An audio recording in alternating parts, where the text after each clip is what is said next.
করা যেতে পারে, কিন্তু আমি আপাতত পারছি না। এটা আসলে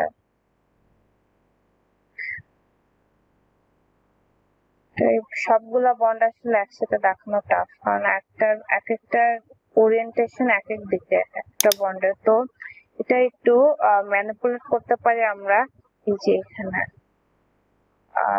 টুলস এ গিয়ে ভিউইং কন্ট্রোলস এ গিয়ে সাইড ভিউ দিলে আমরা যে যতটুকু পোর্শন দেখাইতে চাই ততটুকু এই যে এই বারটা দিয়ে আমরা হচ্ছে কন্ট্রোল করতে পারি, যে যতটুকু জাস্ট আমরা দেখাবো ততটুকু। তো এটা যদি আমরা একটু কমাই দেই আশেপাশের ইয়েগুলা, আচ্ছা না এর থেকে কমানো যায় না, কমালে ইয়ে হয়ে যাচ্ছে, টমেট হয়ে যাচ্ছে, আবার বাড়ালেও অনেক গ্যাঞ্জাম দেখাচ্ছে। তো এটা থাকতো। তো এটা আর একটু ভালো পজিশন খুঁজে বের করে এটা একটা পিক নিয়ে দেখানো যাবে আশা করি। আর আশেপাশে তো আছে এই বনগুলা, তো আমরা পুরা ইয়েটা একবার দেখি। সুন্দর tools, viewing control, side view, এটা আমি কমিট করে দিয়ে পুরাটাই নিয়ে দেখি। পুরা আমার লিগ্যান্ড আর প্রোটিনটা এটা একটু ছোট করে দেই। তো এই যে আমাদের যে তিনটা প্রোটিনের বন্ড আমরা করলাম, এই যে একটা মেইন চেইন, এই পাশে হচ্ছে আমার মেইন চেইন সাইড চেইন, আর এই দিকে হচ্ছে আমার সাইড চেইন যেটা আসলো। এখন এটা আমরা মিলাই দেখি এই লাস্টের যেটা করলাম আর্জিনিন 284 এর সাথে অ্যাসপারাজিন 109, দেখি আসছে কোনা। যে আর্জিনিন 284 এর সাথে অ্যাসপারাজিন 109, হ্যাঁ এটা ঠিক আছে। এই বন্ডটা এই দুইটা বন্ড ডিটেক্ট হয়েছে, এই একটা রেসিডিউর সাথে দুইটা বন্ড, এবং আরেকটা নতুন একটা বন্ড সাইড চেইনের সাথে, সেটা হচ্ছে অ্যাসপারাজিন 132 এর সাথে। Arginine 284 A chain, asparagine 132 B chain. এটা একটু খুঁজি এটা কোথায় আছে, কিন্তু এটা প্রোটিন মেইন চেইন আর সাইড চেইন এখানে ধরা হবে। তো এই যে এই বন্ডটা সম্ভবত এই যে আর্জিনিন 284 এ চেইনের সাথে অ্যাসপারাজিন 132 বি চেইন, এটাও হচ্ছে ডিটেক্ট হয়ে গেছে। তো এটা আমরা ইন্টেনশনালি ডিটেক্ট করি নাই, একসাথে 284 এর বন্ড খুঁজে বের করতে গিয়ে এটাও হচ্ছে আমাদের ডিটেক্ট হয়ে গেছে। তো এইভাবে হচ্ছে আমরা প্রোটিন ডকুমেন্ট স্ট্রাকচার গুলোর মধ্যে ইন্টারেকশন গুলো খুঁজে বের করতে পারবো। তারপর খুঁজে একবারে ধরে একটু পজিশন করে ঠিক মতো ছবি নিয়ে বা স্ক্রিনশট নিয়ে আমরা প্রেজেন্ট করতে পারবো। তো এই পর্যন্ত কারো কোনো প্রশ্ন এই ডকুমেন্ট স্ট্রাকচার বা অ্যানালাইসিস এই পর্যন্ত? আচ্ছা, আরেকটা জিনিস যেটা আমরা করতে পারি সেটা হচ্ছে আমরা মিউটেশন করতে পারি। মিউটেশন করা খুবই ইজি। প্রথমে তো আপনার সিলেক্ট করতে হবে আপনি কোন রেসিডিউটাকে মিউটেট করবেন। তো আমরা সিকোয়েন্সটা আগে একটু বের করি।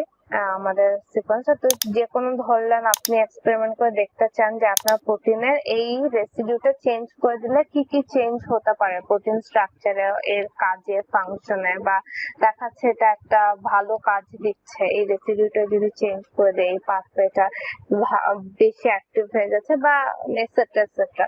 তো প্রথমে সেই রেসিডিউটা আপনার সিলেক্ট করতে হবে। তো আমি এখানে ফর এক্সাম্পল যে কোনো একটা র্যান্ডমলি একটা রেসিডিউ সিলেক্ট করে বি চেইন দিয়ে করি, কারণ বি চেইন সোজা খুঁজে বের করতে সুবিধা হয়। তো আমি ছোট, সোজা না ছোট, তাই খুঁজে বের করতে সুবিধা। তো এই যে পি যেটা, এটা হচ্ছে আমার প্রোলিন 57, এই যে আমার লেখা উঠছে প্রোলিন 57। তো এটা আমি যে সিলেক্ট করলাম, মানে এটা আমি চাপ দিয়ে সিলেক্ট করলাম, সিলেক্ট করলাম। তারপরে এখন আমি করব অ্যাকশনস এ গিয়ে ফোকাস দিলে যেমন চলে আসছে প্রোলিন 57 বি চেইন। এটা ধরেন আমি চেঞ্জ করব, এটা মিউটেট করে আমি অন্য রেসিডিউ আনবো। তো এটা করার জন্য আমি টুলস এ গেলাম, তারপরে আমি দিলাম সারফেস বা বাইন্ডিং অ্যানালাইসিস, আচ্ছা না, তারপর দিব আমি structure editing, surface binding analysis না স্ট্রাকচার এডিটিং। তারপর দিব আমি রোটামার্সার। তো রোটামার্সার, তারপর আপনার যেটা সিলেক্ট করতে হবে যে আপনি কি চেঞ্জ করে কোনটা দেবেন। এই রেসিডিউটা যে চেঞ্জ করবেন, এখানে কি ছিল প্রোলিন, রাইট? হ্যাঁ, প্রোলিন চেঞ্জ করে কোনটা দিতে চান। তা আমি এখানে দিলাম, আমি সিস্টিন দিলাম, প্রোলিন চেঞ্জ করে সিস্টিন। আচ্ছা একটু বড় একটা দেই, ট্রিপ্টোফ্যান দেই, ট্রিপ্টোফ্যান একটু বড়। তারপর দিলাম আমি অ্যাপ্লাই। অ্যাপ্লাই দেওয়ার পর এখানে হচ্ছে আমাদেরকে কয়টা রোটামারের প্রবাবিলিটি গুলো দেখাবে, যে কোনটা মানে কোন পজিশনে বা কোন ওরিয়েন্টেশনে হওয়ার ট্রিপ্টোফ্যানটার এই পজিশনের প্রবাবিলিটি বেশি। তো এটা হচ্ছে আমাকে একটা লিস্ট দিচ্ছে, আর এই যে এটা স্ট্রাকচারটা, এটা হচ্ছে বিভিন্ন পজিশন। এখানে প্রায় 10টা না 12টার মতো পজিশন দেওয়া, 10টার মতো, এই 10টার ওরিয়েন্টেশন দেওয়া এখানে।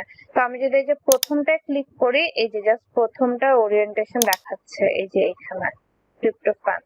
সেকেন্ডটায় ক্লিক করলে এই যে সেকেন্ডের ওরিয়েন্টেশন, থার্ডটায়, এভাবে ওই 10টা প্রথমে হচ্ছে আমার পুরো 10টা একসাথে দেওয়া, সেজন্য অনেক বড় দেখাচ্ছিল। তো আমরা নিব হচ্ছে প্রথমটা, কারণ প্রথমটার প্রবাবিলিটি সবচেয়ে বেশি, মানে এই ওরিয়েন্টেশনে থাকার রোটামারটার সবচেয়ে বেশি প্রবাবিলিটি, তাই প্রথমটা নিব। এবং এখানে এনার্জিও সবচেয়ে কম, এনার্জি যত কম হবে স্টেট তত বেশি ফেভারেবল হবে এখানে রেসিডিউটার এখানে থাকার। তো এখানে এনার্জি সবচেয়ে কম হচ্ছে সম্ভবত এটা সবচেয়ে কম এনার্জি, কিন্তু এটার আবার প্রবাবিলিটি সবচেয়ে বেশি। তো এটাই নিলাম, প্রবাবিলিটি যেহেতু বেশি এটা নিলাম। তো এটা নিয়ে দিলাম অ্যাপ্লাই। তো অ্যাপ্লাই দিলাম, তারপর হচ্ছে ওটা। তো এখন যদি আমরা দেখি যে এখানে আমাদের প্রোলিন ছিল 57 নম্বর পজিশনে, এখানে চলে আসছে আমার ট্রিপ্টোফ্যান। এটাই আমার মিউটেশন। তো এই যে এখানে আমি যদি চেক করি সিকোয়েন্সটা, এখানে পি ছিল, এখানে চলে আসছে ডাব্লিউ। তো আমার কি হলো, প্রোটিনটা মিউটেশন হয়ে গেল, মিউটেটেড প্রোটিন এটা। তো এটা নিয়ে কারো কোনো প্রশ্ন এ পর্যন্ত? আচ্ছা, কোনো যদি কনফিউশন না থাকে তাহলে আমরা একটা ক্লোজ করি। তো এই গেল হচ্ছে আমাদের প্রোটিনের মিউটেশন করা। আরো একটা প্রসেস আছে যেটা দিয়ে আমরা একেবারে অনেকগুলো রেসিডিউ চেঞ্জ করে দিতে পারবো, মানে কোন একটা প্রোটিনের কমপ্লিট বা অনেকগুলো পজিশন একসাথে। তো সেটা আমরা দেখবো, কিন্তু এই টুলটা দিয়ে না, আমরা আরেকটা টুল ইউজ করব যেটার নাম হচ্ছে আমাদের ভিএমডি। তো ওইটা দিয়ে হচ্ছে ভিএমডিও হচ্ছে আমার মলিকুলার ভিজুয়ালাইজেশনের একটা টুল, কিন্তু এটা দিয়ে আমাদের প্রোটিন ফাইল এডিটও করা যায়। এটা একটা কনসোল আছে, টিকে কনসোল। তো টিকে কনসোলে হচ্ছে আমরা প্রোটিন নিয়ে বিভিন্ন ধরনের এডিটিং করতে পারি। তো এই টিকে কনসোলে যাওয়ার আগে আমরা একটা কাজ যেটা করব, আমাদের যে প্রোটিনটা সেটা হচ্ছে একই ডিরেক্টরিতে নিয়ে আসবো আমাদের ভিএমডি। তো ভিএমডিটা হচ্ছে আমার প্রোগ্রাম ফাইল থেকে সি ড্রাইভের প্রোগ্রাম ফাইলের থেকে কাজ করে। তো এটা যত ফাইল সেভ করে সব ওই ভিতরে গিয়ে সেভ হয়। তো আমাদের কি করতে হবে, এটা ডিরেক্টরিতে একটু চেঞ্জ করে আনতে হবে এই ভিএমডি। তো প্রথমে যেটা করব, আমরা একটা ফোল্ডারে রাখবো আমাদের প্রোটিনের ইয়েটা। আমরা একটা কাজ করে যে ক্লাস কোর এ চেইন যেটা, সেটা আমরা হচ্ছে রাখি না, এই চেন না, সরি, এটা অনেক কম বেশি বড়, অনেক ঝামেলা। এটা নেই, এই যে আমাদের রিসেপ্টর প্রোটিনের এ চেইন যেটা, সেটা নেই। কপি করে আমরা হচ্ছে ডকুমেন্টস দিয়ে রাখি, আর ডকুমেন্টস থেকে জাস্ট এখানে পেস্ট করে দেয়, কিছু করা লাগবে না। তো ভিএমডি দিয়ে আমরা কি করব, প্রোটিন ফাইল এডিট করব। তো এডিটটা কোনটার উপর করব, এই যে 4Q3G এই চেইনটার উপর।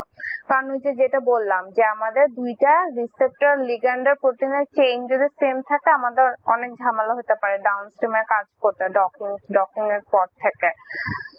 তো সেই কারণে কি করতে হবে, কোনো কারণে যদি আমার চেইন সেম থাকে, আমাদের যে কোনো একটা চেইন নাম্বার চেঞ্জ করে নিতে হবে, যে কোনো একটা রিসেপ্টর বা লিগ্যান্ডের। এবং এই প্রবলেমটা হতে পারে যদি আপনি হচ্ছে সফটওয়্যার বা টুল দিয়ে প্রোটিন মডেলিং করায় নিয়ে আসছেন।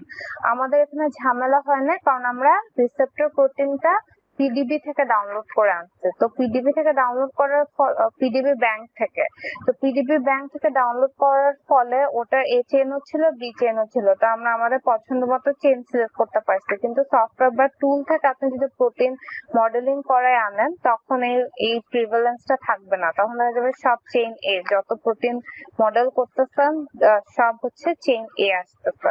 তখন আপনার একটাকে চেঞ্জ করে নিতে হবে। তো সেই চেঞ্জটা আমরা এই টুলটা দিয়ে করতে পারি। এটা হচ্ছে লিনাক্সের আরো এডিটর আছে, ওগুলো দিয়ে করা যায়। তো লিনাক্স তো আলাদা অপারেটিং সিস্টেম, ওটা ঝামেলা। তারপরে পাইথনে কোডিং করে ওই চেইন হচ্ছে চেঞ্জ করা যায়। তো ওইটা তো আরেক টাইপের কাজ, কোডিং, তো ওইটাও আরেক ঝামেলা। তো কিন্তু ভিএমডি যে টুলটা, ওদের একটা কনসোল ইউনিট আছে বা কমান্ড ইউনিট আছে যেটা দিয়ে ওই সেম কাজ আপনি এই উইন্ডোজে এই সফটওয়্যারটা ইউজ করে করতে পারবেন, প্রোটিন ফাইল এডিটিং এর কাজটা। এমনিতেও এটা তো হাতে কলমেও বসে করা যায়, কিন্তু এটা আপনার করতে প্রতিটা রেসিডিউ বা প্রতিটা অ্যাটমের চেইন নাম্বার আপনার নিজে কাট করে মানে কেটে আবার চেইন লিখতে আপনার অনেক টাইম লেগে যাবে, 1-2 মাস লেগে যাবে যদি বসে করতে চান। সেজন্য আমরা সফটওয়্যারের হেল্প নেব। তো প্রথমে যেটা করব সেটা হচ্ছে আমরা প্রথমে আমাদের যে ফাইলটা আমরা এডিট করব সেটা আমরা লোড করব। তো আমরা এডিট করব এই যে আমাদের 4G 3G এই চেইনটা, সেটা এডিট করে আমরা এটা অন্য চেইন দেব, চেইন নাম্বার চেঞ্জ করে দেব। তো এখানে আমার মাই ডকুমেন্টস আমি এনে রেখেছিলাম। তো এই যে আমরা এটা সিলেক্ট করলাম, সিলেক্ট করে লোড। তো এই যে এখানে লোড হলো, এটা হচ্ছে আমার ডিসপ্লে মডিউল। আমাদের ডিসপ্লে গুলো লাগবে না, আমাদের এখানে যেটা লাগবে সেটা হচ্ছে আমাদের টিকে কনসোল, যেটা আমাদের ভিএমডি এর কমান্ড। তো এখন এই যে ভিএমডি যেটা দেওয়া, এটা ডিরেক্টরিটা হচ্ছে সি ড্রাইভের ভিতরে।